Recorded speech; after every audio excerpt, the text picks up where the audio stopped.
Boa noite, meus caros.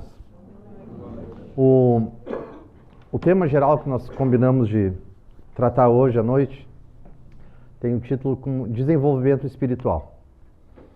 A razão pela escolha deste tema foi, além de ser esta a razão fundamental de existência do movimento espírita, porque assim o mundo espiritual disse a Kardec, para que eu não perca o sentido exato do que ele disse, eu vou ler a frase.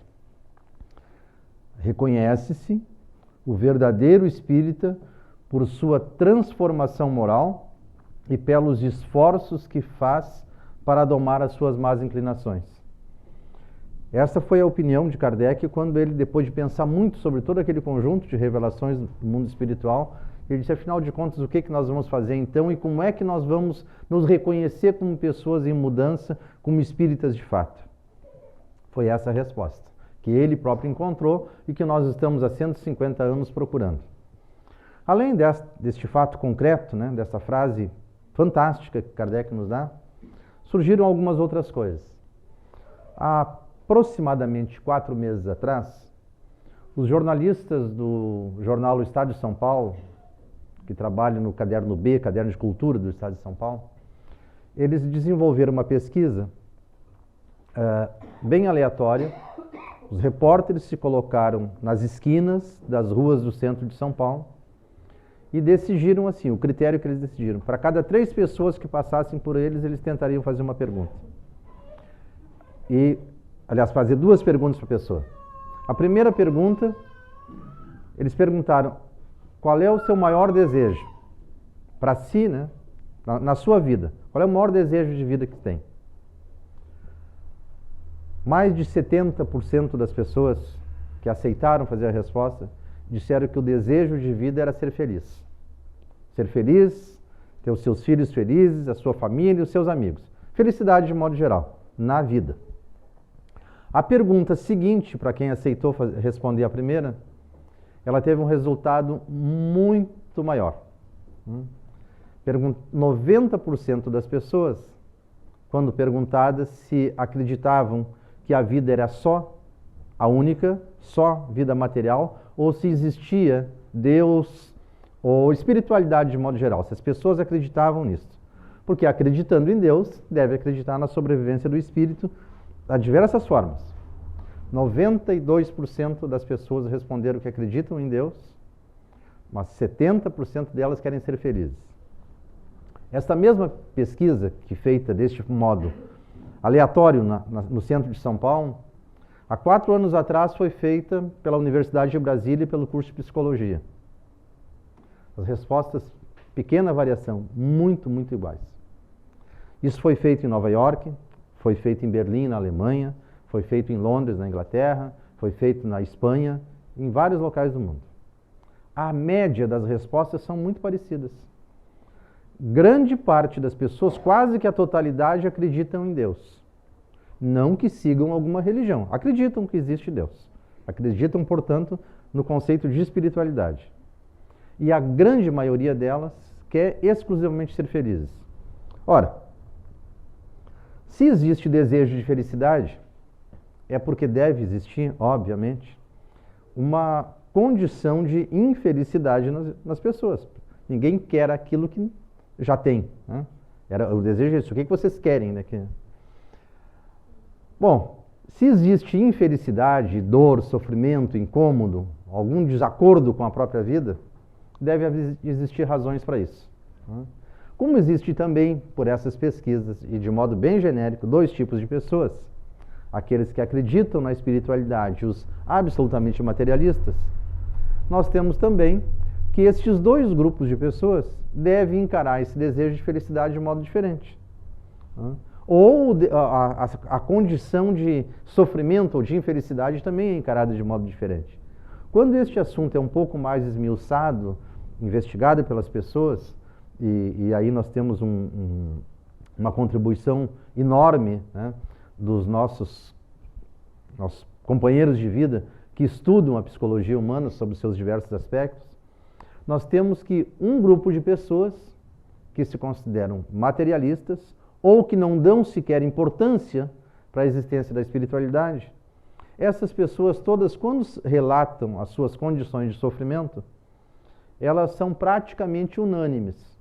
O sofrimento é porque tem alguma condição material que está dando desconforto.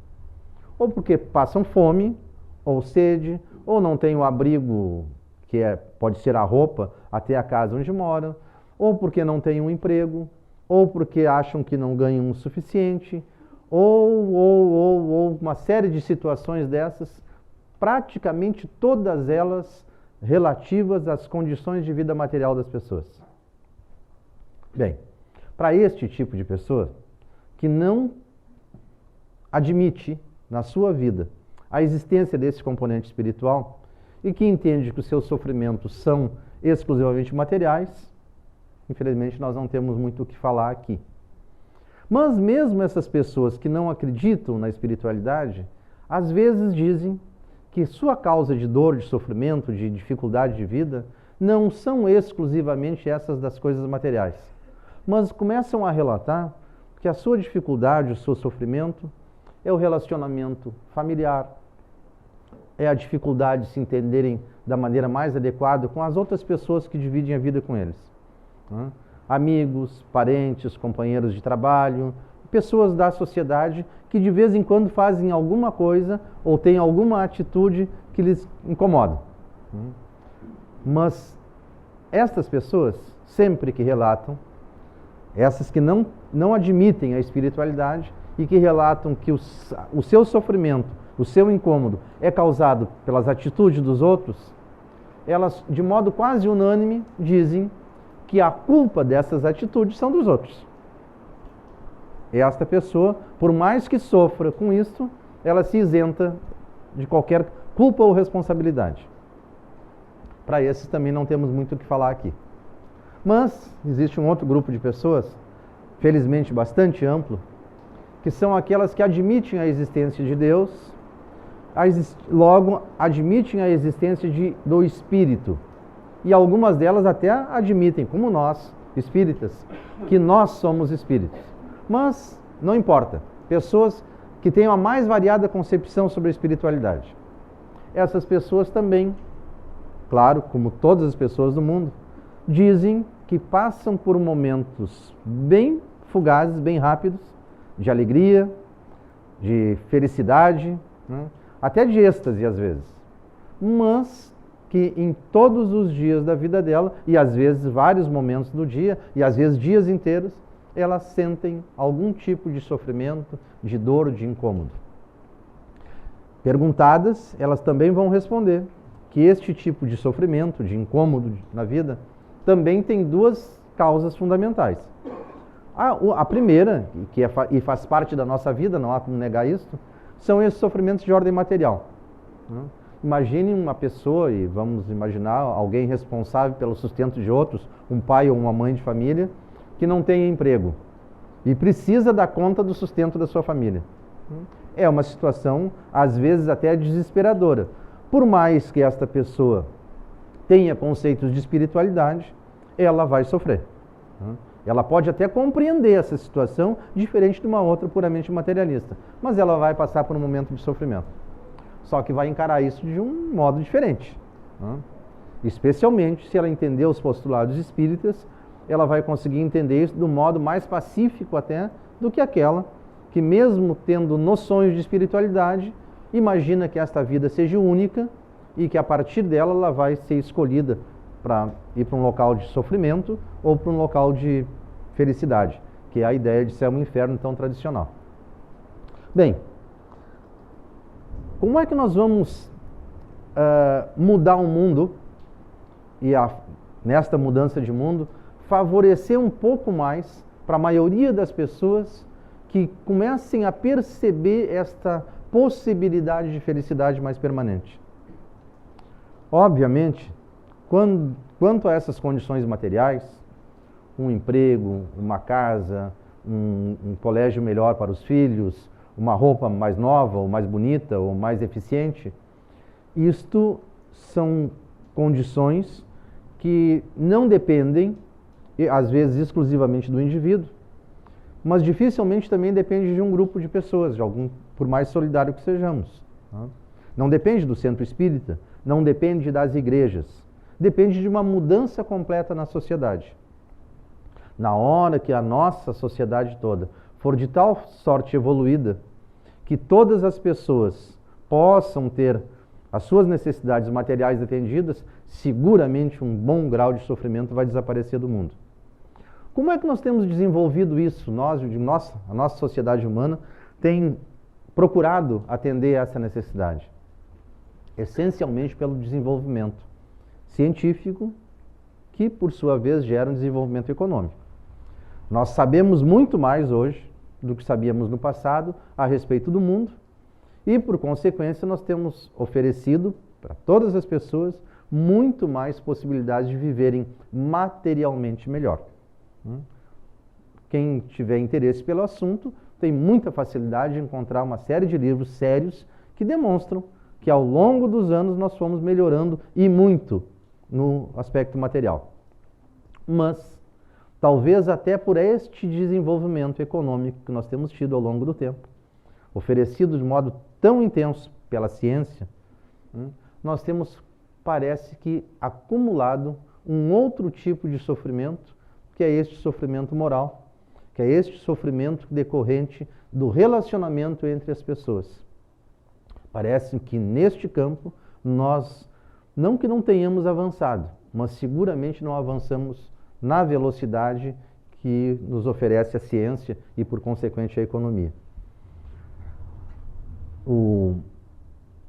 Talvez não estatísticas formais, mas uma série de informações que se consegue hoje, através das publicações mais sérias que tem, nós estamos passando por momentos de sofrimento humano e, de modo muito especial, a depressão, que é nós poderíamos usar essa expressão aqui no Centro Espírita, uma doença da alma. Ela é essencialmente ocasionada por dificuldades de relacionamento entre as pessoas. Tem várias causas que explicam isso, mas as dificuldades de relacionamento entre as pessoas está em parte assim quase que total, né, na raiz desses problemas todos. Bom, o que o movimento espírita, o que a doutrina espírita pode contribuir para o entendimento dessa situação e, eventualmente, fazer uma mudança na vida das pessoas? De novo, vamos lembrando aquela frase do Kardec, que vai se reconhecer o verdadeiro espírita pelo esforço que ele faz a se melhorar.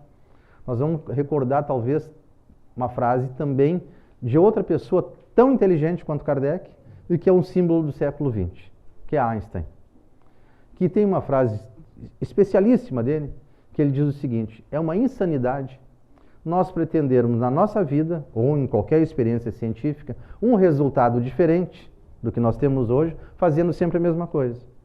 Nós precisamos mudar, né? Porque se nós continuarmos repetindo aquilo que nós fazemos, o resultado das nossas ações será aquele que nós já conhecemos. Se isso não está sendo bom, nós precisamos de uma mudança no resultado, tem que começar mudando o nosso procedimento. E é por aí, por este caminho tão difícil de ser trilhado, mas tão disponível para cada um de nós, que a doutrina espírita nos oferece esse chamamento. Nós podemos, cada um de nós, sermos agentes do nosso próprio desenvolvimento espiritual. Vejam bem, não existe nenhuma vírgula na doutrina espírita, e de modo especial em todos os 5 livros da codificação, e também em todos aqueles milhares, centenas de milhares de livros que já foram escritos do mundo espiritual para cá, dando notícias do nosso comportamento e da realidade do mundo espiritual.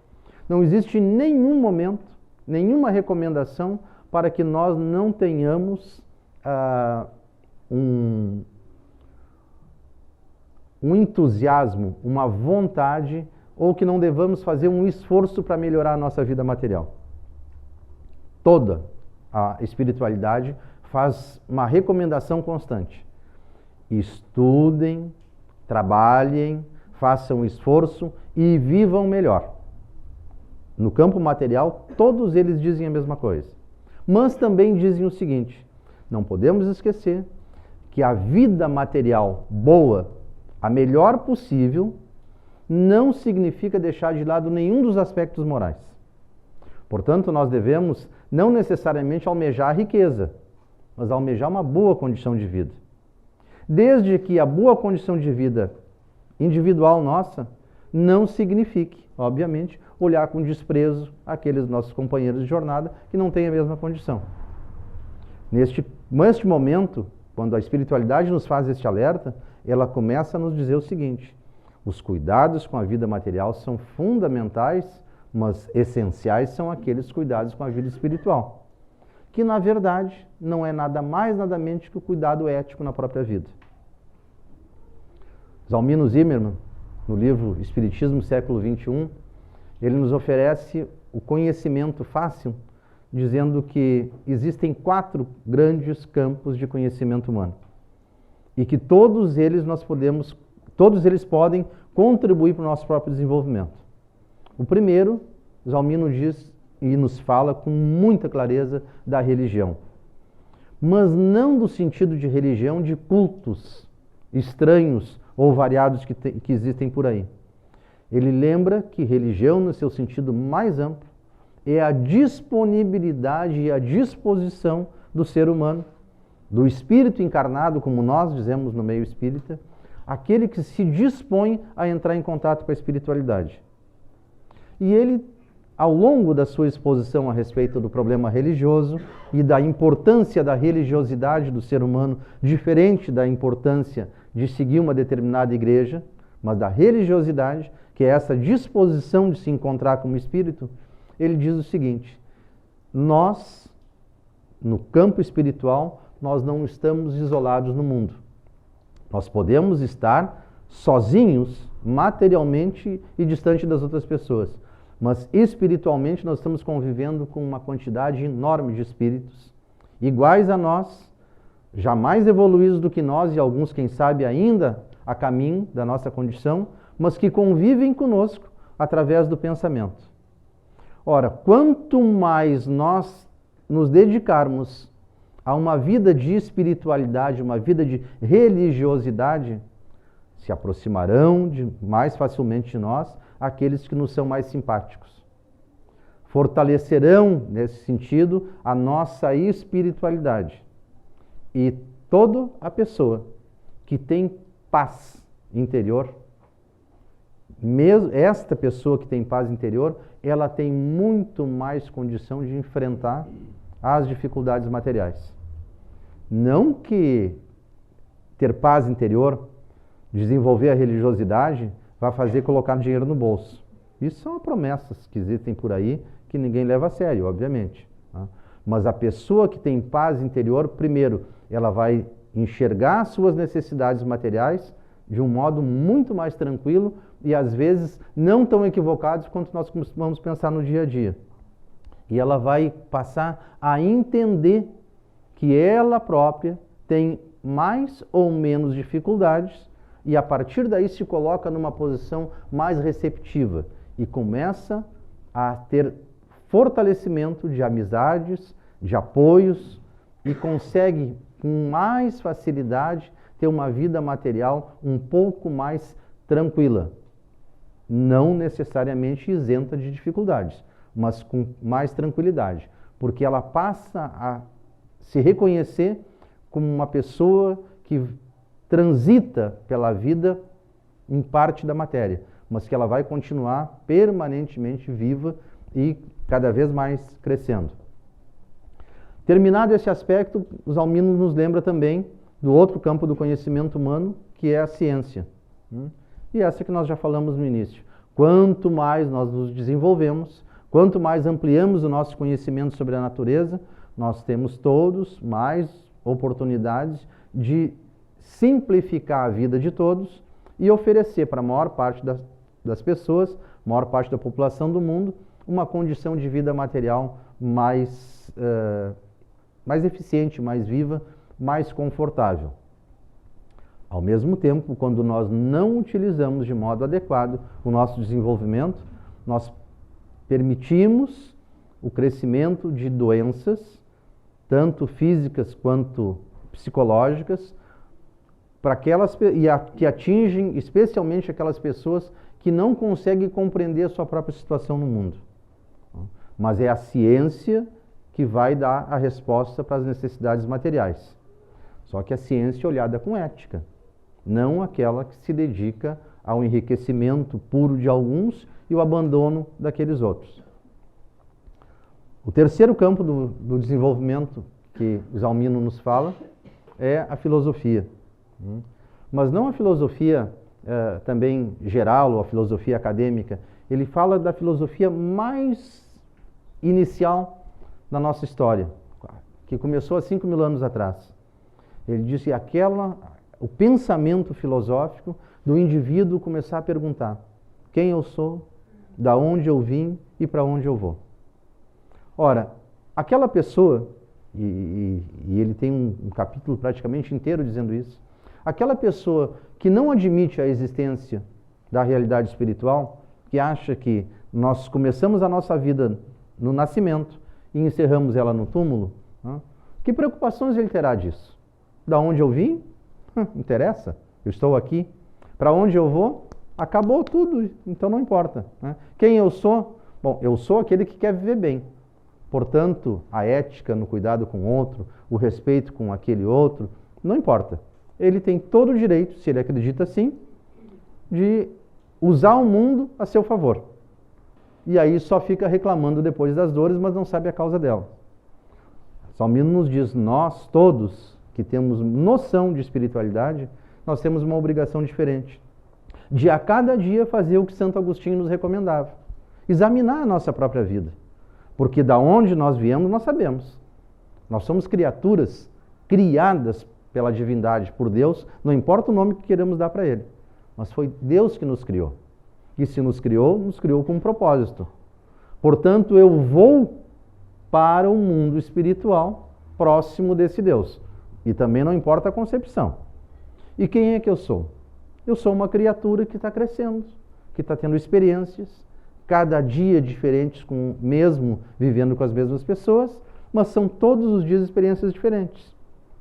Ora, se até agora eu tenho uma série de experiências diferentes e o resultado ainda me oferece sofrimento, dor, desgosto, eu tenho que mudar o meu comportamento de todo dia.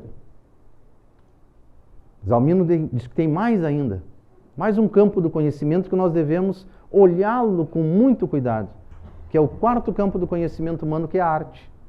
E Zalmino define arte da maneira mais simples. Arte é a procura do belo.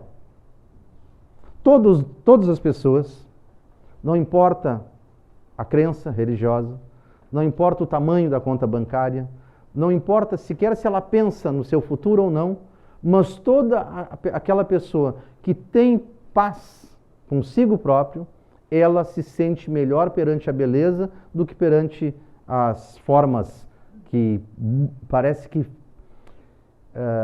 favorecem ao conflito, o sofrimento, o desgosto das pessoas.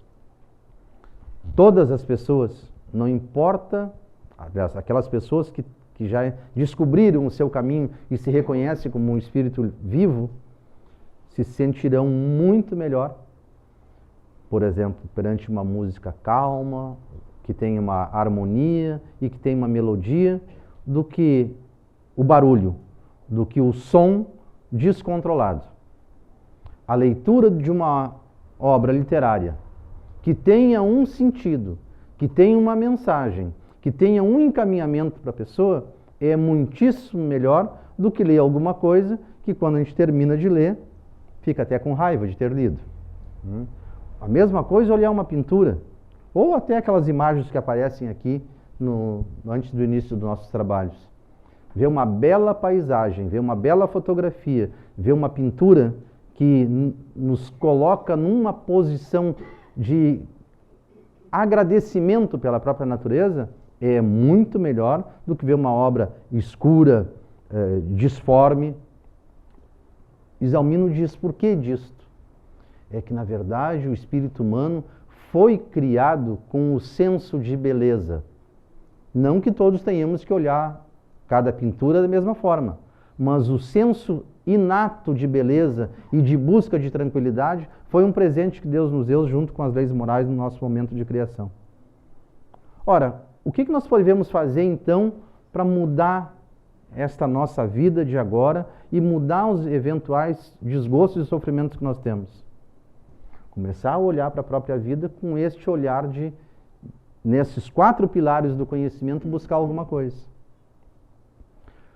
No campo da ciência, uma recomendação constante de todos aqueles missionários que ditaram para Kardec a codificação espírita, de todos aqueles que trabalharam com Chico Xavier, daqueles que trabalham com Divaldo Franco e com tantos milhares de nossos companheiros, todos eles dão uma recomendação constante para cada uma das pessoas. Nós todos devemos fazer um esforço de ampliar o nosso conhecimento. Não é por outra que o Espírito de Verdade, nas comunicações com Kardec, ele diz: espíritas, eu vou deixar 2 mandamentos para vocês. Só 2 mandamentos. O primeiro, amai-vos uns aos outros, como Deus vos ama. E o segundo, instruí-vos. Ora, neste campo, a doutrina espírita é muito clara. Instruir não significa necessariamente ir para a escola ou para a faculdade. Se possível, que todos vão, é claro. Mas não é só por aí que nós temos instrução. Vocês sabem, eu lembro de eu ter falado isso aqui há um mês atrás, as estatísticas do IBGE dizem que os espíritas no Brasil leem 4 vezes mais que as outras pessoas. Significa que nós já estamos num caminho de buscar conhecimento. E quanto mais nós conhecermos, quanto mais nós lermos, quanto mais indagarmos, quanto mais discutirmos, mais nós vamos aprendendo. Quanto maior for o nosso conhecimento, melhor o encaminhamento nós vamos dar para a ciência, que por sua vez vai desenvolver a nossa vida e nós teremos uma vida material muito melhor. O caminho é aprender um pouco mais e aumentar o nosso conhecimento. No campo da filosofia, também é muito claro. A filosofia é descobrir quem eu sou de verdade. Ora, o movimento espírita, a doutrina espírita, ela nos dá uma resposta muito clara. Nós somos espíritos que estão viajando pelo tempo há muito tempo. Uma hora no mundo físico e retorna para o mundo espiritual, mas lá é o nosso mundo verdadeiro. E que este mundo físico aqui são oportunidades de crescimento que nós temos. Então, se nós conseguirmos olhar a nossa vida sobre esse aspecto, que não é, esta vida não é o fundamento da própria vida, mas é uma etapa. E aí o comportamento nessa etapa vai significar o comportamento na etapa seguinte, na próxima vida. Nós temos um outro olhar sobre nós mesmos. Os sofrimentos que eventualmente passamos agora não são eternos. São momentâneos, que serão modificados no futuro, diminuindo de tamanho, quem sabe desaparecendo, ou aumentando, se nós assim o quisermos. Mas nós temos que olhar para isso. Quem somos nós? Como é o nosso comportamento? Santo Agostinho recomendava. No final do dia, olha e pensa no que fez ao longo de todo o dia e programa o dia anterior. Este é o caminho. No campo da religiosidade, que Zalmino também fala, e toda a doutrina espírita está ancorada também nisto, nós temos um caminho facílimo. E lembrem bem, eu estou falando em religiosidade. Eu não falo em religião, não falo em igreja. Religiosidade é um código de vida ética, um código de moral. Quando o mundo espiritual ditava para Kardec a doutrina espírita, ele pergunta, sim, se a doutrina espírita é tudo isso, capaz de mudar o ser humano, capaz de aumentar a felicidade de todas as pessoas, capaz de nos encaminhar para um mundo melhor, qual é o modelo, qual é o guia? E a resposta é a menor de todas, Jesus. Mas não para um Jesus ficar recebendo louvações. Não, um Jesus para que nós possamos repetir na nossa vida o tipo de vida que ele também teve. Os conceitos éticos da vida de Jesus. Quando ele diz, e talvez seja a frase mais significativa da vida dele e de todo o ensinamento dele, porque é isso que nós precisamos olhar na vida dele, o que ele fez e como nós podemos colocar aquilo na nossa vida, o que ele estava nos ensinando. Para o nosso mundo de hoje, para a nossa sociedade de hoje, e especialmente talvez para a nossa sociedade sob o aspecto do comportamento que nós estamos tendo no Brasil hoje, do povo, das autoridades, dos políticos, de todas as classes, Jesus pergunta, aquele célebre momento onde a mulher acusada de pecado estava para ser apedrejada. E pergunta para ele, ela pecou, a lei diz que devemos apedrejá-la, né? O que tu dizes? Ele diz, é muito simples, quem não tem pecado atira a primeira pedra. Se nós olharmos o aspecto religioso da nossa vida com este olhar, sabendo que nós somos espíritos que estamos nestas jornadas infindas há muito, muito tempo, a nossa vida, se hoje não é, já foi de pecado sobre esse aspecto, de cometer erros. Ora, se já foi, e nós tivermos consciência que cometemos erros, nós podemos olhar para o nosso próximo como alguém que também cometeu erros, quem sabe está cometendo. Mas se está cometendo, nós também já o fizemos. Então, nós temos é que ser solidários, não no erro, mas na oferta de um comportamento diferente, para que observando o comportamento do outro, todos nós nos modifiquemos. Para finalizar, o nosso compromisso como espíritas de olhar a arte como a busca do belo. Quando a verdadeira necessidade que nós temos de, como contribuintes de uma mudança social, desenvolver em nós mesmos e naqueles que podem ser influenciados pelo nosso comportamento, desenvolver a busca da beleza e não do conflito. Quando nós ouvirmos uma música, observarmos uma pintura, uma peça de teatro, um livro, nós temos a obrigação de fazer uma escolha ética. Quais são as obras de arte de todo tipo que possam contribuir para o nosso próprio desenvolvimento? Não contribuir para a nossa própria diversão. E não para fazer um serviço de censura, que cada um deve fazer isso por conta própria. Mas nós temos que participar do nosso mundo promovendo a beleza, fazendo com que as pessoas todas possam nos reconhecer como espíritas, como aqueles que fazem um esforço pela mudança, como aqueles que fazem um esforço para mudar para melhor. Este é o nosso caminho, este é o nosso desafio.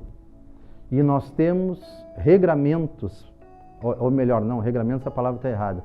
Nós temos guias morais para fazer isso. É o Evangelho do Cristo e é a explicação de como vivenciar o Evangelho do Cristo através da doutrina espírita. Sintam-se todos convidados para fazer isso. E lembrando com muita clareza que nós devemos, até para a nossa própria diversão, buscar a harmonia e buscar a beleza, não esqueça. Cantos e encantos. Muito obrigado.